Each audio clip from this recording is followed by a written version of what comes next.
In today's video, I'm going to teach you how to change an employee's email address in QuickBooks. I'll guide you through each step, ensuring you have everything you need to complete this task efficiently. Let's get started by signing into your account. Once you're logged in, you'll be welcomed into your QuickBooks account. From here, we need to head over to the Employees section. This is the hub where all your employee data is stored and managed, allowing you to easily access and modify profiles. To do this, simply find and click on the Employees tab, which you can locate in the main menu area.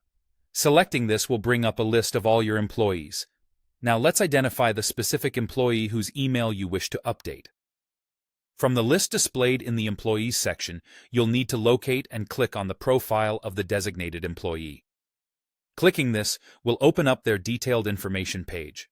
Among these details, our focus will be on the personal information. To access this, look for the Personal Info tab.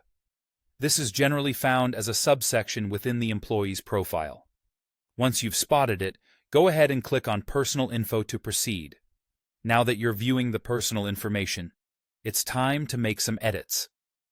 Look around the page and you should find the Edit button, often positioned towards the top or on the side. Click this button and you'll be ready to update any necessary details.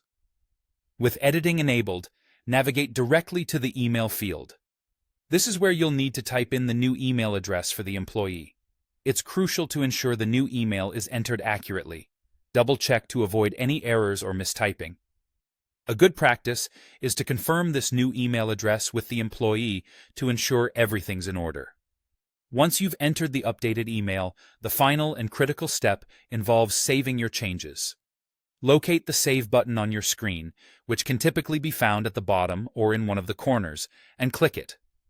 This action will record your changes into the system. Remember, without saving, your updates won't take effect. Once saved, you can rest easy knowing that QuickBooks Online now reflects the updated information. And there you have it. With these straightforward steps, you've successfully updated an employee's email address in QuickBooks Online. Thanks for watching, and don't forget to subscribe for more quick tutorials. See you in the next one.